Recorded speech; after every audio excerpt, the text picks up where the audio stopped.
Hi guys, so today I'm doing a video which is so long overdue, and this is going to be about my Disney experience. As you might know, unless you very recently started to follow my videos, I worked in Disney World in Florida for a year, and that was definitely one of the biggest experiences of my life, and I wouldn't give it back for the world. It was so much fun. And I know that a lot of other people might actually want to do this as well, and they might not know that it is an option.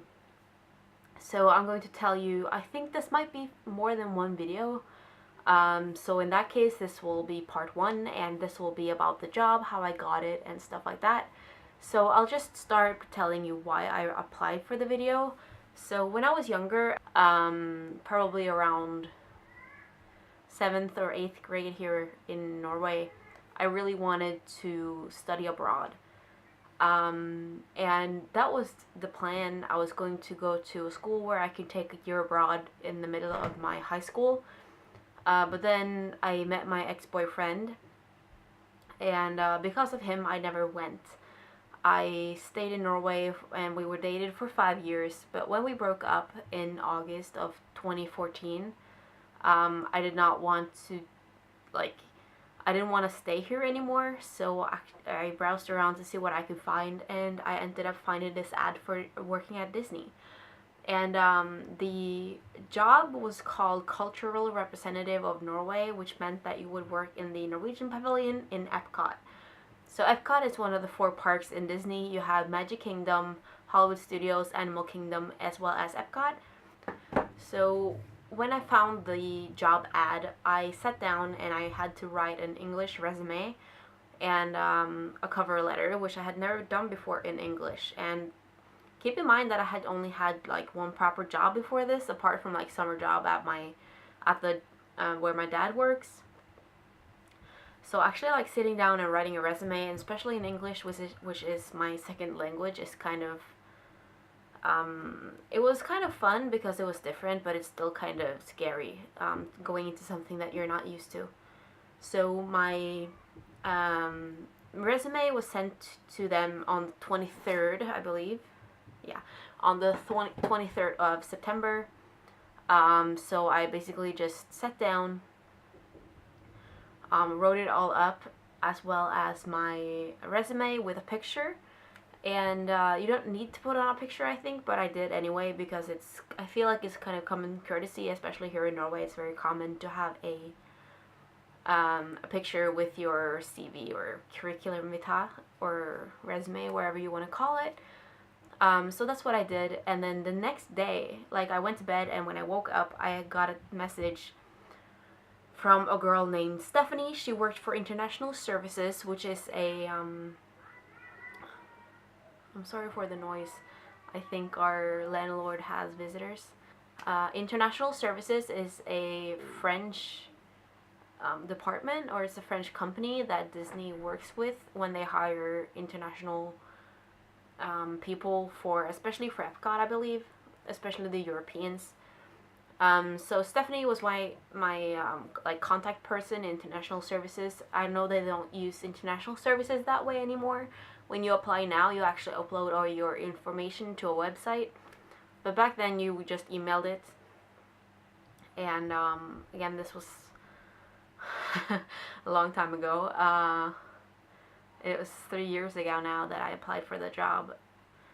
So on the next day, I got an email back saying that they would love to have a Skype interview with me. So they told me to just call them on this and this Skype address or Skype name when I had time in between this and this time. And since Stephanie was placed in France, she had the same time zone as I did, which made it very simple. So for the interview, you were told to be professional. I wore a sundress with a blazer over it because obviously you could only see from like well, not even my boobs up, my chest up. So I felt the lower part didn't matter that much. I just had my hair down, natural makeup, and semi-professional clothing. So at the Skype interview, we just talked briefly about me, what I'm like as a person, if I would be comfortable sharing a room with someone, if I have any piercings or tattoos, which you're not allowed to show when you're at work. And I did tell her that I have a tattoo on my shoulder and that I have two like piercings in my earlobes, but nothing else than that. So I do know that people actually had visible tattoos at work.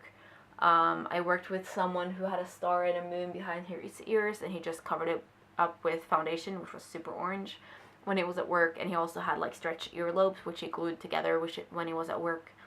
And maybe they don't have that many people applying, so they have to like make exceptions, or if they just fall in love with someone's personality, I would imagine that they could walk around with that, and they wouldn't really bother. And there are also a lot of guidelines with how you can look, what you can wear, and stuff like that, as for makeup and jewelry and your hair when you are at work, but I will get into that in the next video in this little series, which will be all about my arrival at Disney and roommates, the dorms program and everything like that, which happens a little bit before you leave and also when you are actually there, with traditions at Disney University and stuff like that. And then after that interview, I felt it went really well, but you never know, and I was kind of nervous, but it took just not even a week, I believe, and then I got an email with an invitation for the official proper interview in Oslo at the Best Western Hotel in Karl Johan. It went well as well. You were told to keep off the entire day, and back then I lived back home. It took me about an hour, maybe a little bit more, to get into Oslo. But the hotel we had the interview at was very central, so it was really easy to find. And so I drove to the train, and I took the train in, and you were told to keep off the entire day. So you had booked off an appointment for your actual interview, and then in the beginning you had like a big meetup with everyone, and you got like some information about Disney, and they showed some videos of the apartment, people talking about their jobs and stuff like that. At the interview in Oslo, they talk more about, like, there's a little bit there too about your personality. But here you actually get to speak with someone who is in Disney, who works there and are American. And they talk more about like how you would be representing your country, because that's essentially what you're there for, to represent your country, and how you would describe Norway, what you like to do, what you like to eat, typical Norwegian food, cuisine, fairy tales, you name it. So a trick for this, at least on my part, was that I dragged in a lot of things from my childhood. And, I mean, I got the job, so I'm guessing that worked. And she asked, like, well, what do you think of as typical Norwegian? You could think, well, rice porridge, because I used to always eat that when I was younger. Or, like, on Christmas Eve, and we eat ribs with sauerkraut, which, like, the Norwegian kind. And boiled potatoes, and sauce, and lingonberry jam. And with all the trolls everywhere, and there's just like so much things that you can actually pull into this, and this goes for pretty much every single country that has a pavilion in EPCOT, which there's 11 countries, 10 plus the US, which I don't know why they have a pavilion because it's in the US, but it doesn't matter.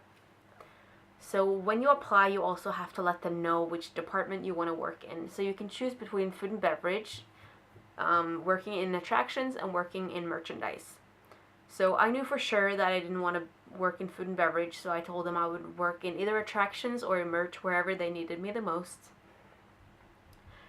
And because I have more experience working with merchandise, I was pretty sure that's where I would be put if I got the job, and I did.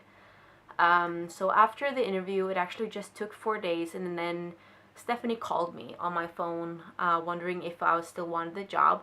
And of course I said I would love to work there. So I got the job in 23rd, I believe, 23rd of October. I know it was a Wednesday. And I was super happy, and everything was just going crazy, and I like called my mom because she was at work, and I just had a part-time job at a gas station at that time, so I wasn't at work or anything when she called me. It was probably around like 10 a.m. It was pretty early in the morning. and I just actually woke up, looked at my phone, and she was calling me, so I had great timing. Yeah, so that was everything. And for the interview in Oslo as well, I actually wore just a pencil skirt with a blazer and black pantyhose with some black wedges to keep it professional. But people did show up with like jeans and stuff like that, even though we were told to be professional. And I know several of them also got the job, so it's not super important what you wear, even though they say to wear business casual or business clothes. And I know some people had to fly into Oslo to go to the interview, and they lost their suitcases and stuff like that, which happens. But either way, if you don't have any business clothing and you don't feel like you want to buy something specifically for that interview, you don't really have to. Just make the most out of what you have. Worst case scenario, wear like some dark pants and a nice blouse or something like that, and it would probably be plenty. So, I'm talking fast. So after the interview and I got the job in October, like I said, and I had a plan to leave in February. So when you're at the interview, you're also asked when you can leave. So a lot of the people who were at my interview in the fall, we have 2 interviews in fall and the spring. They wanted to leave in the summer because they were currently in school. But I said that I could leave as early as possible. I could leave in from January because I had 3-month notice at my job. So I got the date to leave, and it was February 11th. And in between this period, you get a lot of papers in the mail and stuff like that you have to bring to the embassy to get your visa. But it is the appointment at the embassy, which you also have to schedule in advance. It doesn't take that long unless there is a very big line. They have delays. I know I probably was there for about an hour. It wasn't that bad. And the interview, which I thought it would be like an actual interview, but it's not. You just walk up to the like the register, and just you get a piece of paper with a number on it, and then when they call your name and number, you just walk up to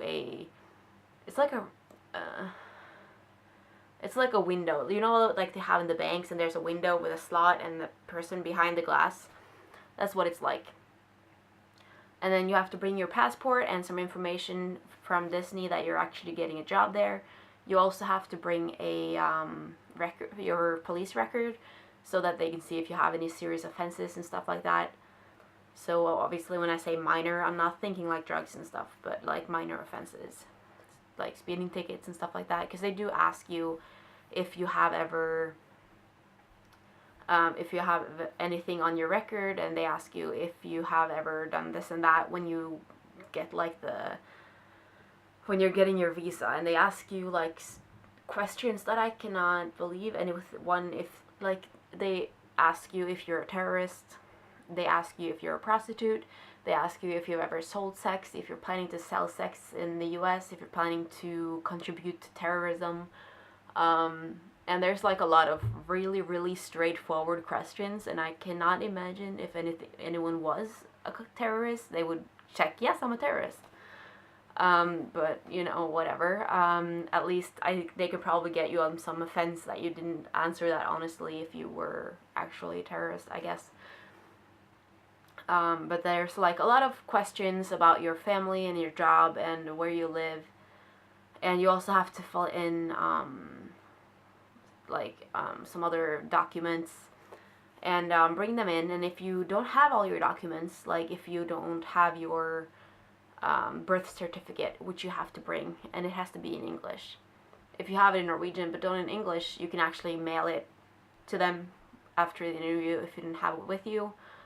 And also, we were a lot of people leaving around the same time, and Disney was, well, international services were kind of slow at getting all their stuff out. The